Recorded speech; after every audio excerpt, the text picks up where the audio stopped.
haven't said very much. Yeah, say that again. Well, you came in here looking like crap, and you haven't said very much. Yeah, tell me about it. Well, you came in here looking like crap. Okay, we get the point. Hey everybody, welcome Wait, back. Not there. What the heck?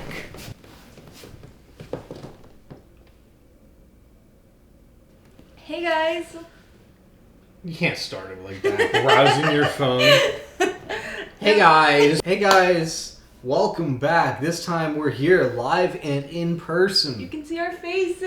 This isn't gonna be a regular, so you better appreciate this while it is. Behind us though, we can do some fun stuff, so that's cool. Like this Don't show that. and that. You definitely shouldn't show that. Welcome back to this installment of the Mediocre Movie Majors.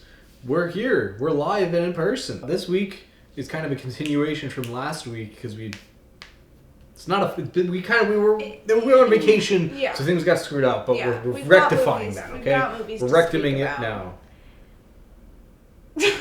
We have lots of movies to talk about. So this coming week. up, We're really excited. starting with maybe one of the best movies we watched all week. It's arguable. This is my mom's favorite movie, Airheads. We finally watched Airheads. Oh my god, this is such a classic. Do you like Steve Buscemi? Do you like No. Brandon Fraser? Sure. Do you like Adam Sandler? Sometimes. Well, this is the film for you. It's got Kramer from Seinfeld in it. It does actually.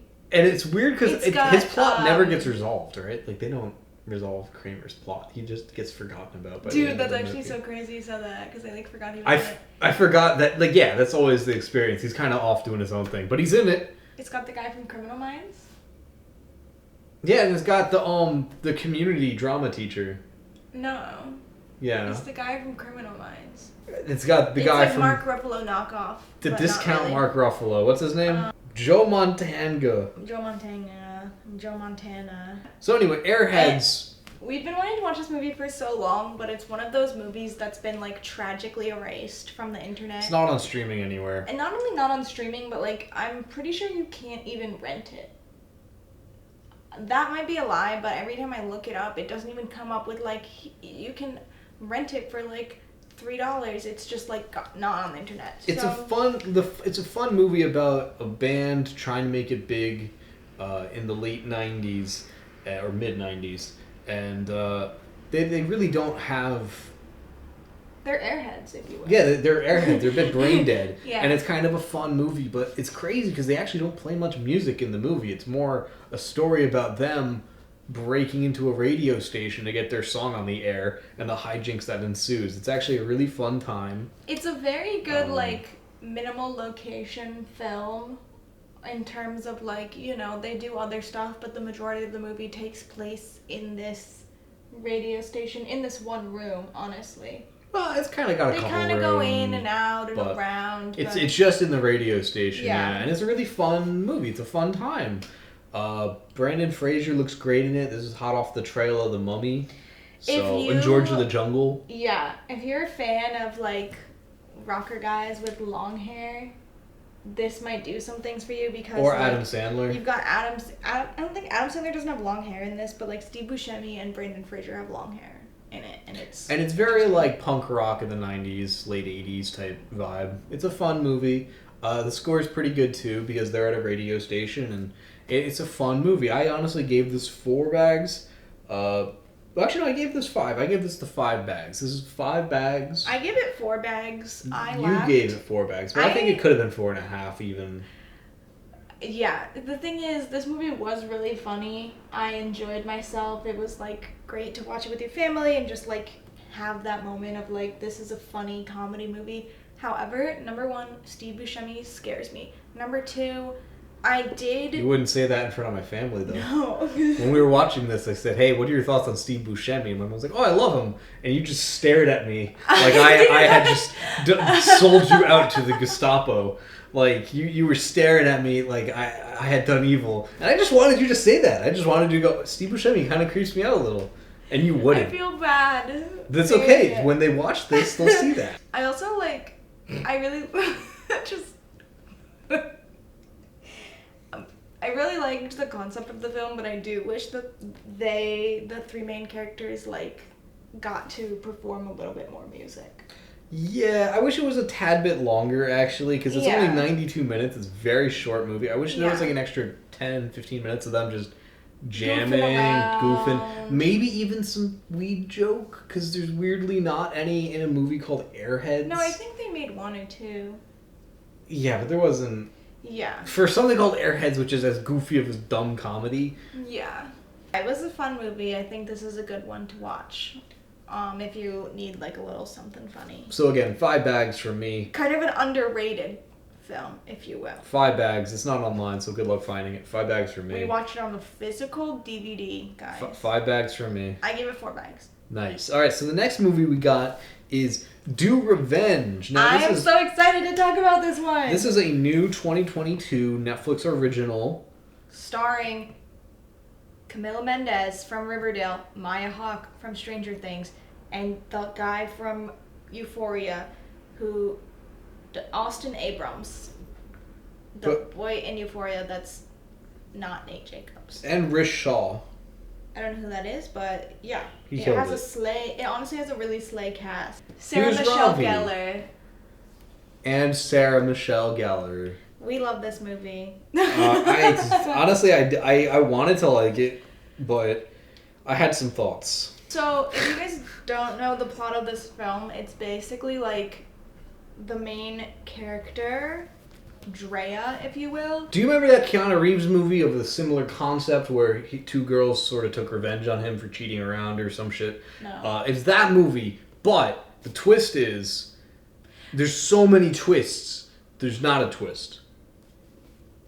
Basically, this is like a high school girls trying to like get revenge on the people who have wronged them, kind of like comedy, chick flicky kind of film. Was it a comedy? Yes.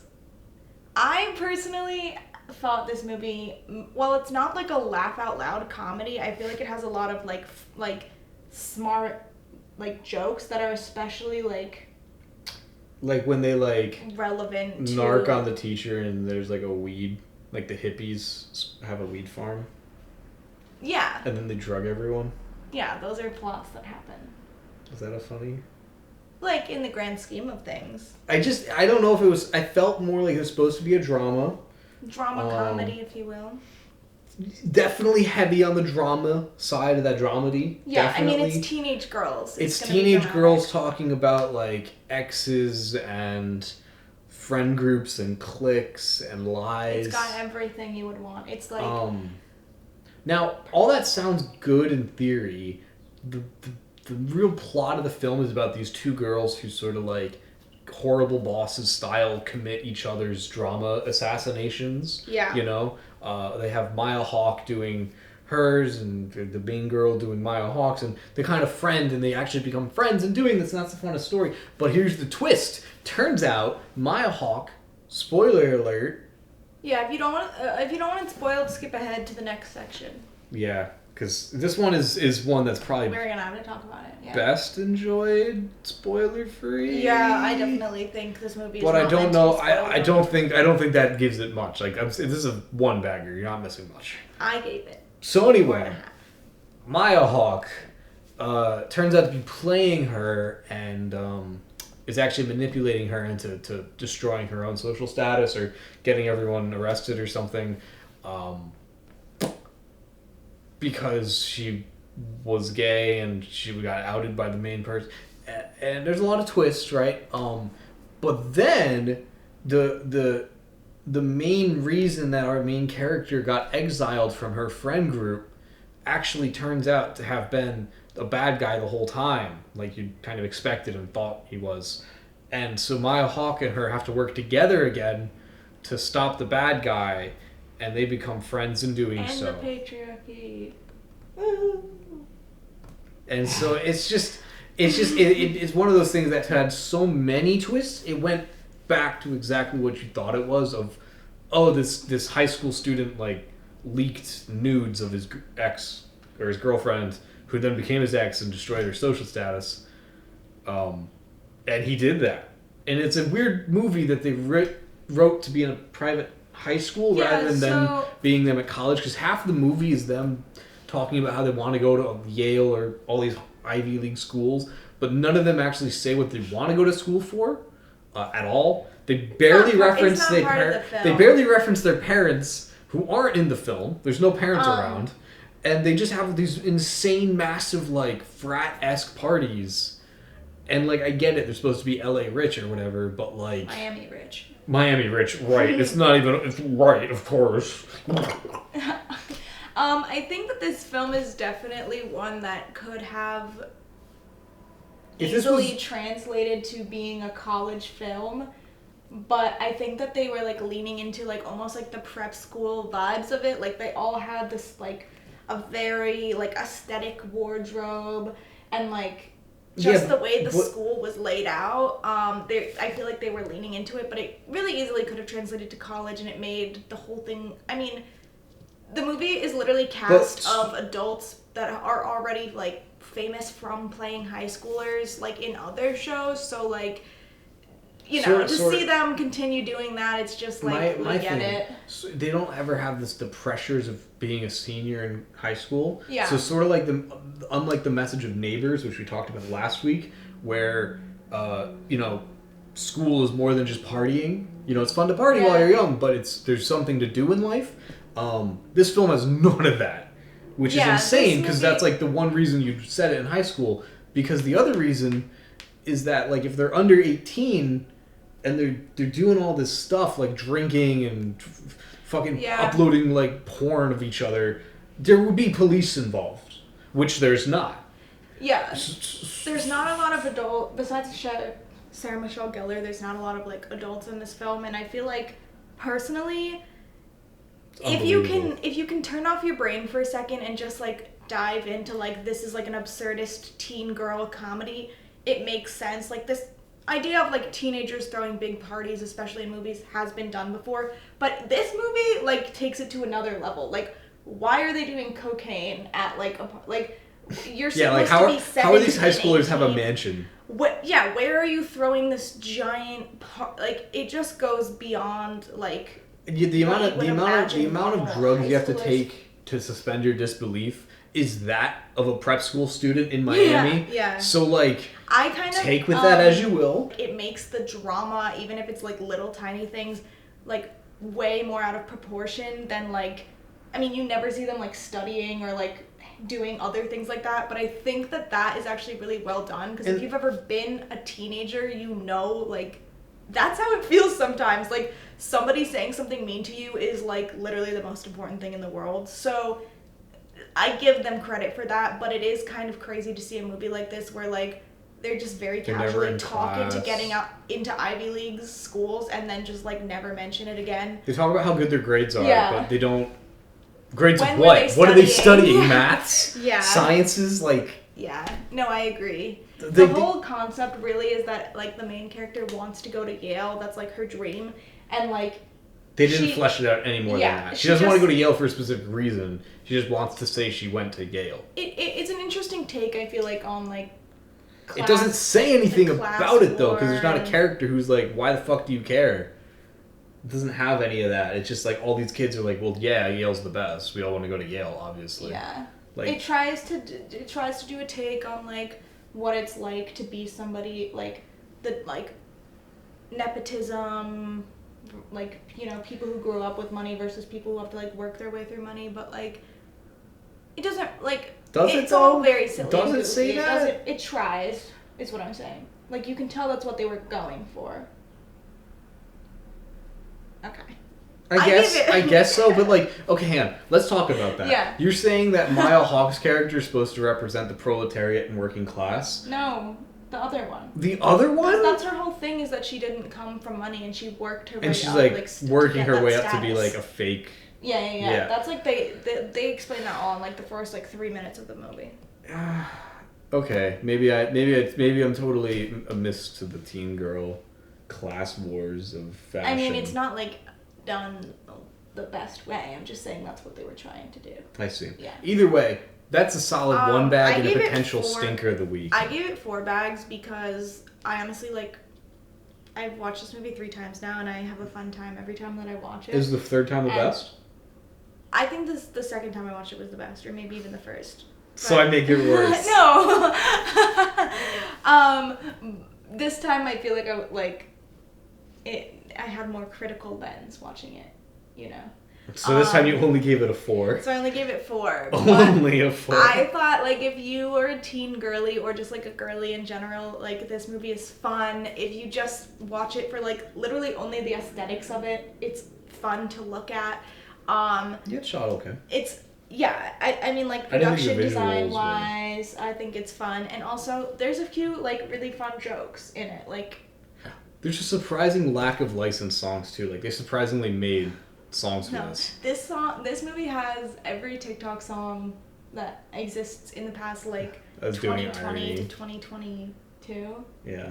It's like every TikTok song. Yeah, it's that you Olivia could play. Rodrigo. They got the dum dum dum dum dum dum dum dum dum dum dum dum dum. Everyone Like, is it's dumb. the score was done by a TikTok AI algorithm. Or just a girly's girl who knows what girlies want to listen to. We One love bag. this movie.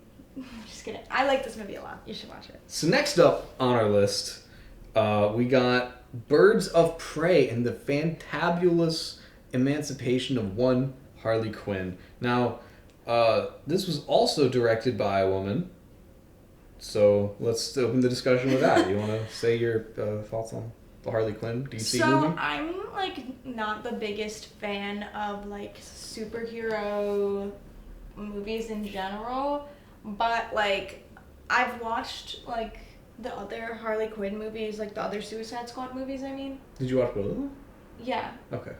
So like I'm aware of what's going on. Yeah.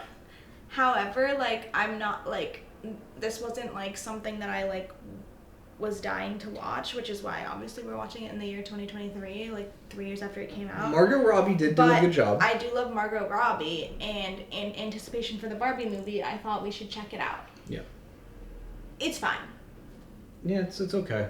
The movie definitely starts on the best note, Mm-hmm. and it quickly fizzles out because it's like The first half is peaks within the genuinely first 30 really minutes. really good cinema. Ah, The first like first half was Yeah. okay, and I then it will- fizzles into bad. I will say, like, it automatically starts with, like, too much time jumping that I was confused almost pretty much out of the gate because, Which like... I think the only reason they did a time jump was because they didn't write the plot to actually work. Yeah. There's a like, huge plot hole which they just it- put a time jump over to be like, don't look at that. Yeah, actually, you're right. Harley Quinn has to raid a police station and then she goes back to explain why she's raiding it. But at no point when she goes back to explain why she's raiding it does she actually say how she finds out to go there. Yeah. Because, like, this person They of basically interest just explain how this person is in jail and... doesn't that explain how Harley Quinn knows yeah, that like, they're in How jail. would she know that? But anyway, she's there. Harley Quinn, though, so I'm willing to be like, okay, she's Harley Yeah, and honestly, I love the character Harley Quinn too, because I I'm do a too. bit of a dork. You know, I appreciate that, like, something the 1990s animated Batman series has become an icon. Like, that's fun. And That's I cool. like that this movie No Poison doesn't have Ivy. the Joker in it. No but Catwoman. I was gonna say, I really wish if they did a Harley Quinn... How do you do a like, Harley Quinn movie without Poison Ivy? I like that they're bringing her into her single girly era, and I really appreciate that. However, I kind of would rather err on the side of if she's gonna break up with the Joker, let's give her a girlfriend. Like, do you know what I'm saying? Like, I think That's that what the would've been- comics did. That's what Yeah. most media involving the character But has I like done. that they're doing something different, and I do like that it's like, this is Harley Quinn, it's nobody else's story. Like, although there are so many other freaking so characters many in this other movie. stories in this movie. So, never mind, I guess. It's that's clearly what they were supposed to do, and that's why the opening of the film is the best because it's just the Harley Quinn part, and then before it introduces all the other random Yeah. chaos. Like, I thought it was fine. The kid actor was okay. I have to say, I felt like the acting. I mean, Margot Robbie. Margot Robbie is incredible, really good, so I guess being compared to that is really hard to But follow. I felt like a lot of the acting was pretty lackluster, especially in the Girl Squad. In that kind of forms through the beginning or like the middle to the end of the movie. Yeah. I just felt like Also I weird- wanted more out of that. It was a weird lineup of characters. It was like Huntress, I mean, you would know more about Margot. the DC. Who even was the other one? It's like, sorry for all Black you dorks out there. Canary. Yeah, Black Canary. And then there's a cop lady too, if you remember. There's like a cop. and then the kid, and then like Yeah. Detective Montoya, I don't even know from the comics, but maybe there's someone. I don't really read DC, so I don't know. Oh, and Ewan McGregor was the bad guy in this. Oh my god, that's right. Ian McGregor did kind of kill it. He definitely was one of the better parts of the movie, just because he had a lot of fun with the character of Black Mask. But I just felt like the ending was so, like, with how his character ends up, whatever happens to him, I guess we won't spoil it, but the ending was so disappointing, or like Lackluster. yeah, like it felt like it was leading up to something, and then it just kind of fizzled out, and it felt like, oh. Not that our viewers need to know or anything, but what was the ending again, for those of us who forgot? They just, like, are fighting all the bad guys, and then, like, she, like, Harley Quinn, like, he, like, drowns, and, like, they go to the pier, remember, and she, like, I don't know if she, like, pushes him or what, but he, like, goes in the water, and then he just, I was like, so, dies. like, falling asleep by that point, but I do remember the pier now that you say that. And he just, like, dies. He just sort of dies. Yeah. Yeah. He dies. And, yeah, the movie really fizzles out before the halfway point. I but definitely enjoyed the beginning of this movie. the beginning's fun. It's one of those movies I think you could just watch the YouTube highlights of and be fine. If you've seen the clip where she's getting the bacon, egg, and cheese, which I feel like you have because everybody has seen that, you've seen the best part of the movie. Yeah.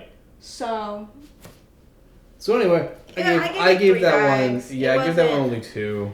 I don't have, like, a lot of great things to say about it, but I also don't have, like, a lot of horrible things to say about it. The only thing I really had to say about it was, like a fart in the wind, it was forgotten too quick. We love you, Margot Robbie, though. Like, you can do nothing wrong. And Except I, Tanya. I love that movie. It only a movie. It only a movie. Then I saw the Barbie movie, but Ryder didn't watch it with me, so if you guys want us to do a Barbie Oppenheimer double feature so we can review it on here, comment down below. You gotta bully me into that, because I don't... Because he won't watch Oppenheimer with me. We watched Liar Liar. Yeah, we needed something fun, so we watched Liar Liar. This movie is one of those I picked off Catherine's list. Mind you, I had because just gotten back from the Barbie movie. Same night. Yeah. Same night she comes back from the Barbie movie, and I said, what's the movie on here that are, like, the most annoying man?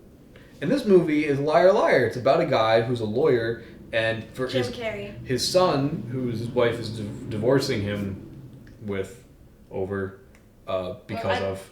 I don't think the son is the reason they're getting divorced. They're just getting divorced, and they have a son. And they have a son, so Yeah. the son wishes that for one day his dad wouldn't tell a lie, which means he has to say every single thing on his mind as 100% honestly to every single person.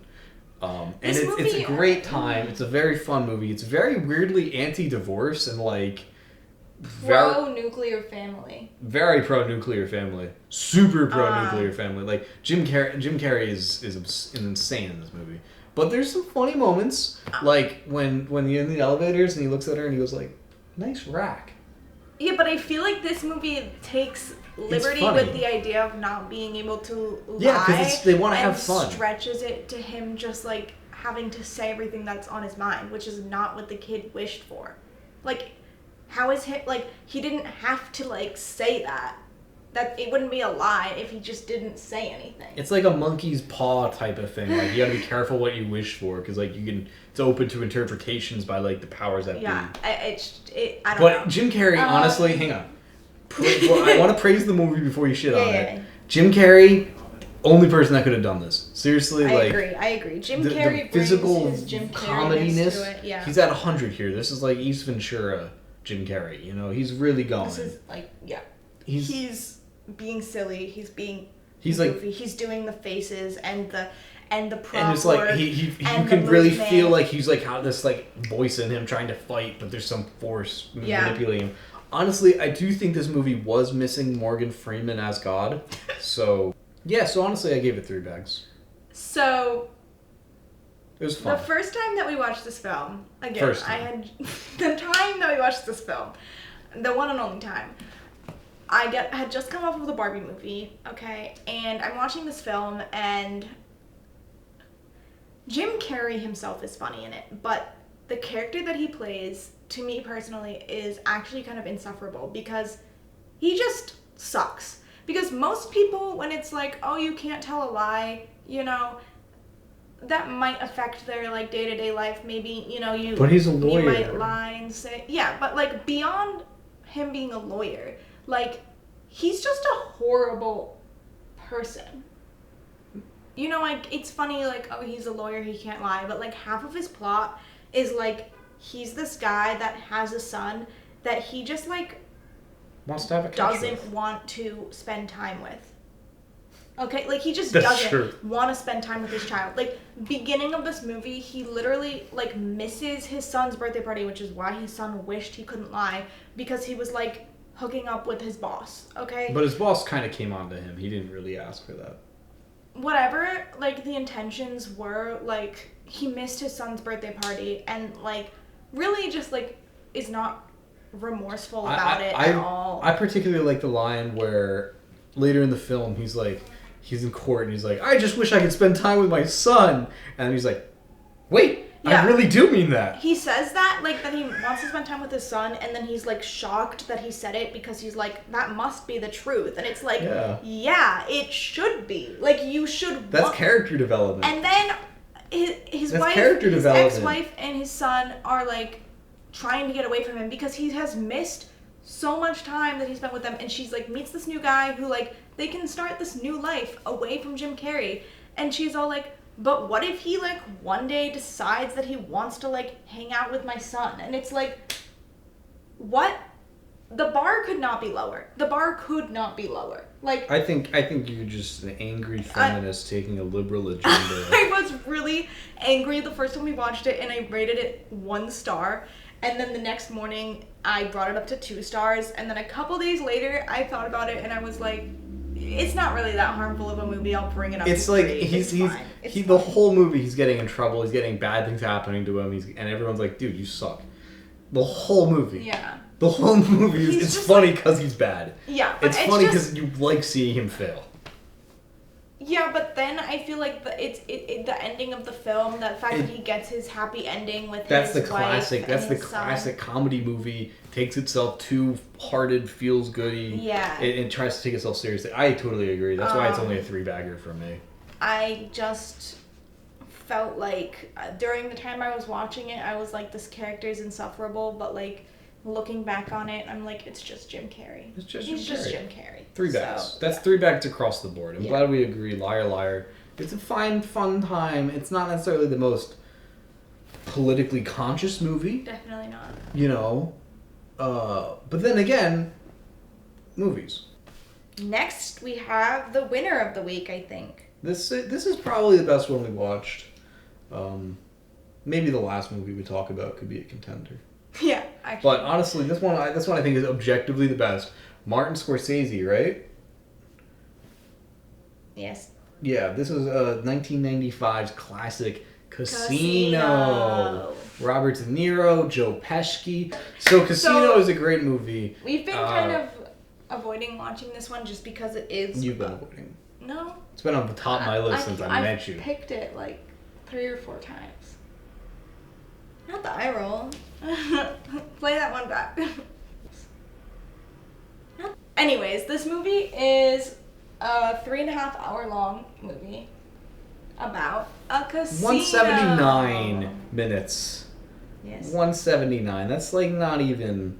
That's 2 hours. Okay, this is that's a sub 3 hours. Okay. Okay. That's a okay, sub 3 hour okay, movie okay, about a okay. casino, not 3.5. Okay. Don't. This is cinema. It takes its time. Okay. This is a Martin Scorsese Classic. classic film about a casino in Las Vegas. Sub And 3 hours. all of the like behind the scenes dealing that goes into like How running a casino. Who actually funds Vegas? Like, where does that money come And from? let me tell you, this movie had me hooked. I mean, we were watching this film for all 3 hours. Yeah, usually when we watch movies, I make snide little comments and have fun, but this I was just silent. We were watching the film. Because this is just a captivating story. It's really well made. Martin Scorsese's Well mom acted. makes a little cameo appearance there. Yeah. It's really well shot. It's really It's well beautiful. written.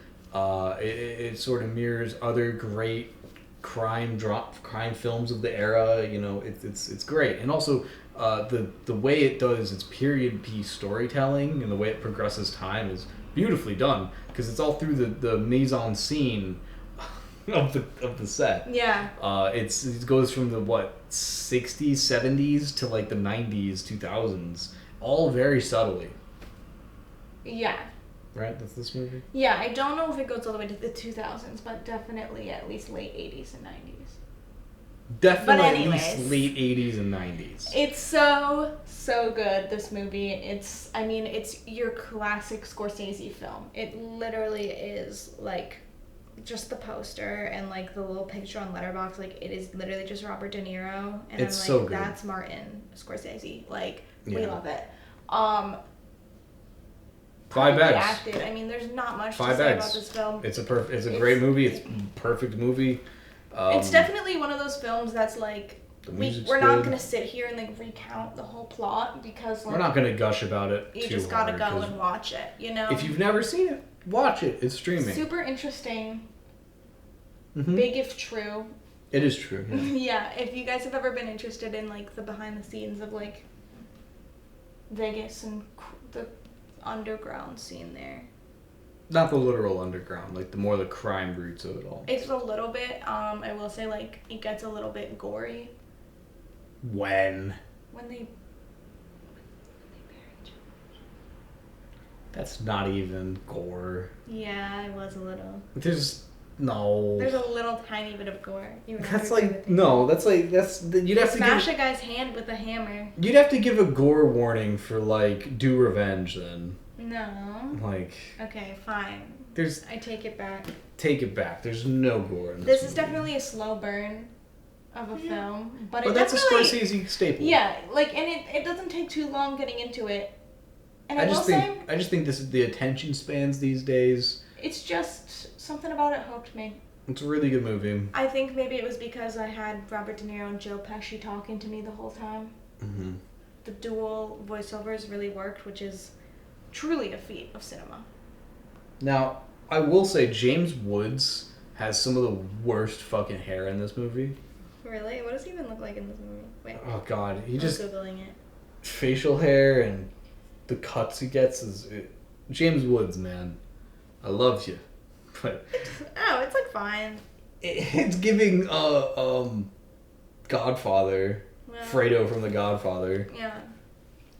I mean, it's of the time, but anyway. Yeah. Sharon Stone is like really, really great in this too. 5 bags across I just the board. don't have anything bad to say about this one. Okay. 5 bags. Next we up on have the list. Nice Guys. Nice Guys, starring Ryan Gosling and IMDb. I want you to Russell say... Crowe. Oh, you got it. Actually, I was gonna say I wanted you to get it. I can get that. It was good. This was one of those movies, like, after the Barbie movie, everyone was like, everyone's gonna be loving Nice Guys now because Ryan Gosling brings his Kenergy to this movie. And well, like, it's just, he plays a funny, goofy, dad-like character in this movie, and I think that's part of the reason why he was cast as Ken. I'll be real. It's a fun movie. It's got some fun visual gags. I think the dynamic between, like, his daughter admiring Russell Crowe and, like, him trying to impress his daughter... Like, I thought it's a very fun film. Again, another well-made period piece. Not as good as Casino, obviously. I think Ryan Gosling is the best part of this movie. Probably. Like, the comedicness that he brings to this definitely was the most Russell Crowe brings, like, the coolness of it. Yeah. And, like... I like I always love a dynamic of like two guys. We talked about this in the last episode, like the two guys that are like different, but they like come together. Classic two it's guys. It's a classic trope that I usually gobble up, but like, I don't know. This movie, I only rated it 3.5 bags because I felt like their dynamic and like their like the way that they work together wasn't exactly enough to like push through the entire story, and definitely somewhere around the middle of the film I was getting a little bit bored, and it felt like it needed like something to pick it up, you know, like Definitely. It kind of fell off somewhere in the middle there. I think you agree. I agree. The latter half of this film is kind of forgettable, but it opens strong. I give it 4 bags because it's a fun movie. Yeah, it's fun. I like the period piece aspect. The of story, it, the story and is well story made. It's pretty. pretty interesting. I would say it's better written than Glass Onion. That's like my That standard. is so random. That's my Why standard is Glass for Onion your standard? my standard for like a whodunit murder mystery type of shit. Glass Onion. But I guess this was kind of a whodunit. Yeah, it's a detective thing. See, like honestly, I don't even know. We should have like a scale of like Knives Out. One. Knives Out was Glass so Onion. good. Glass Onion, I don't think is the bottom of the barrel, but Glass Onion is certainly like just beneath. So okay. on the Just on a it's like scale of subpar, slightly Knives subpar. Out to Glass Onion, where would you put this? This one I'd put like a peg or two above Glass Onion, Right. not too much higher. Alright, Not too much higher, because it's very, very like, It's fun. oh, they happen to be in the right spot at the right time, but at least they do that in favor of both the protagonist and the antagonist. And they do, and oh yeah, they do. And That's they why also That's why I'm like, okay, play it off. Like they know that like when they're writing it, it's like it's not super serious. Yeah. That's that I know, but that's often an excuse. But it still can be well written. Okay. Anyway, 4 bags. This one I thought was check this. I give it 3.5 bags. yeah, 4 bags. It's a good one. Check it out on Netflix. If you want more Kennergy in your life, if you want more Ryan Gosling, if you want him to be like doing a little bit of like a wholesome kind of dad moment, you know, check this film out. Next up is probably the stinker of the week. This one's is honestly the most insane film I have ever seen Now, in my life. I didn't rate this one the lowest, but I think we agree that it's on the lowest rating for it. So this is The Son of the Mask, which came out in 2005. We've talked about this I think before, where there's a certain time period in movies that fall into this really weird uncanny valley where it's like they kind of are just discovering how far they can push the boundaries of CGI. So they're like kind of pushing it, but like the technology isn't good enough yet for it to like look good. So it just looks absolutely terrifying and haunting. This movie, like I have never in my life seen anything that looks like this movie. Yeah, there's like some effects that are pretty good, and I'm like, wait, is that practical? And then there's other practical effects that look like plastic. Like, I don't know if it's purposeful, but it's just like it's a fever dream of a film. A lot of ultra wide skater angle wide lenses of just like ultra distortion. Yeah. Alan Cumming is in it, who you might know. He's literally serving Floop from Spy Kids. Yeah, who He's you might know literally from serving Spy Kids, or I would know as Boris from GoldenEye. Yeah. I am invincible! Anyway, I just wanted to say that. Basically, Well, yeah. If you guys have never seen The Mask, like the Jim Carrey film The Mask, this is like the sequel to it. Does it have anything to do with Jim Carrey? No. And also, there is the mask, though. The title of it, Son of the Mask. Let's get into the plot here, because I think we can just razz in this film. You might but be saying gotta, like, oh, it's Jim. Like it's about Jim Carrey's son. No, it's about a different guy who finds the mask, and this guy puts it on for a costume party, and they have a baby. That's the son of the mask. Okay, but then he never puts the mask on, and actually the only other being that really puts the mask on is the dog. Which is a whole uncanny, yeah, the baby actually horrifying. never wears the mask. The baby just has the mask powers, Yeah, which is doesn't kind need of to wear fun, the kind of mask. giving like Incredibles sort of like Jack, you know. But the dog is the main mask wearer, and it is just the grossest, Terrifying. ugliest, most terrifying, nightmare-inducing. It honestly probably attributed to why I hate dogs now. Honestly, Yeah. I won't lie. I never watched this as a kid, but I think if I did, I would be like actually the average Letterboxd rating for this is 1.2 stars. Because this is like it's literally the worst looking movie I've ever seen in my life, and that's not to say anything. Like it's so they slow. Popped off. It's 94 minutes that you'll never get back, and it feels like 300 minutes. They popped off. I will say a couple of things. Number one, they popped off with the production design. Okay. Not the set design. Okay. Sorry, the house looked like ass. But it's mask core. Like, it's just ridiculous. Yeah, I know, but like the mask's apartment isn't supposed to. Remember Jim Carrey's apartment just as a normal apartment. Yeah. The mask is the mask part of it, so it's supposed to be a normal ass house. It looks like the house from Garfield. They CGI this baby a lot, and it is. Some of it looks okay. No. Most of it looks horrible. At first, you're like, that's like a weird face It's for like, a little baby. that to baby make. is doing a kind of good job at expressing itself, and then you realize that they're just stretching its mouth a little bit. Then you realize that it's not a real baby. Like, They just was keep there a baby on set? We're probably, not sure. probably for reference, but It's terrifying. They try to do a lot of different plot lines.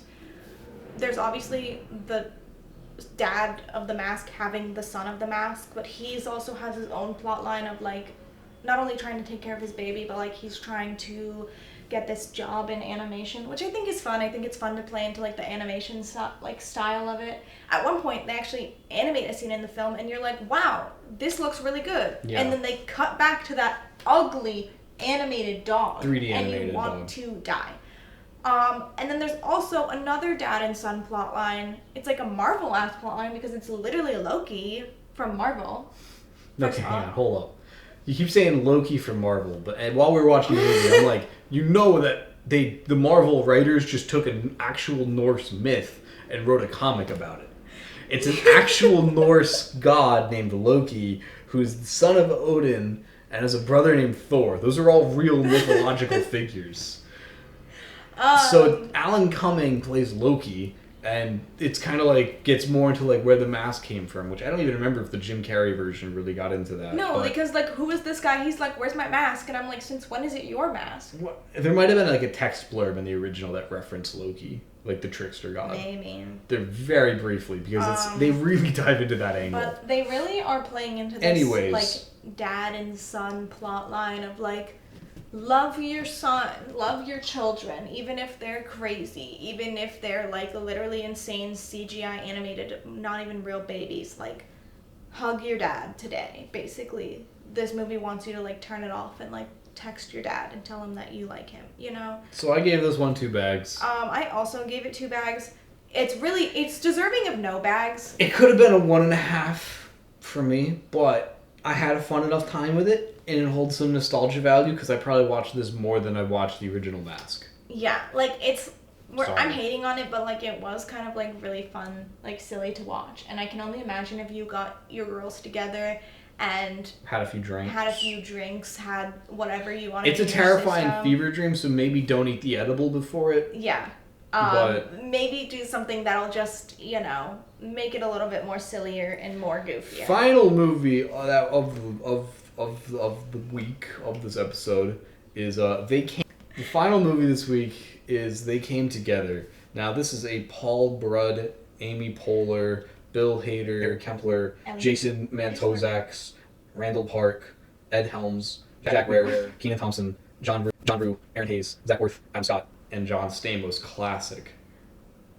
And yes, if you're wondering why I stretched that out, it's because the film is very campy and it's a parody, it's satire. They're intentionally doing that. You know, if you're a fan of this podcast, that we are huge fans of Paul Rudd. We do like Paul Rudd. We absolutely love Paul Rudd, and he's at his most Paul Rudd in this movie. This is definitely a Paul Rudd moment. I think Amy Poehler is probably the weakest part of the movie, and she's not even weak at all. That's what I'm saying. It's a good movie. I would say, I feel like my, personal thing going into this was that I was looking at it and I was going, oh my god, Leslie Knope and Bobby Newport from Parks and Rec, and then when she wasn't Leslie Knope, I was like, what? Like, what are you talking about? So that, took me a minute, but once then we got into the film, we need to explain this. We need to explain the film, okay. The film is very, very meta. It's a reference of all these, love movies that are set in New York, the classic tropes. It references, completely directly references, When Harry Met Sally, and You've Got Mail, and, a bunch of other, Sex and the City. iconic, yeah. Sleepless in Seattle? Yeah, they might. I don't know. I've never seen these movies. Yeah. They reference, pretty directly a lot of these, just, silly, cheesy rom-com movies, and it's basically, a big, fun parody celebration of love movies. And it's really well written. It has the vibes of a Mel Brooks comedy even. Yeah, it's very meta. It doesn't take super itself meta. seriously. Super meta. At all. one point, you see Adam Scott come in for just one scene where they say Adam Scott from Parks and Recreation. Yeah. like there's a song playing in the movie, like soundtrack wise, and then it just like cuts to them like going into the recording studio to watch them making that song for the movie. It's so meta. If you it's like so Mel good. Brooks humor, check this out because this has a criminally low 3-star average. Like not many people are talking about this. It's a really well-made movie. It's very meta, very smart, and it ends not how you'd expect. It has a funny joke ending, and it's set up to be like they're at dinner with Bill Hader and they're telling them the plot of the movie, and it's very tongue-in-cheek. The whole movie is very tongue-in-cheek. I think the reason that this movie is not rated high enough is because people are not getting the joke. Like, the people that are watching this movie are not in on the joke that this is, like, not supposed to be taken seriously. They're purposefully acting bad. Yeah, like, and they're not even, like, it's not even like their acting is, like, bad, but I think they're playing it up a little bit. You know what I mean? They're hamming it up for the camera, and that's cool. It's so fun to see Paul Rudd hamming it up with 100% sincerity. It's so good. Like, I mean, Paul Rudd is just, this was made it was for like, him. they wrote this with him in mind. It's so good, and, like, I think, like, you just need to be aware when you're going into it that it's not just, like, it's not a very serious movie. Or Paul Rudd, like, romantic comedy. It's more like them, like...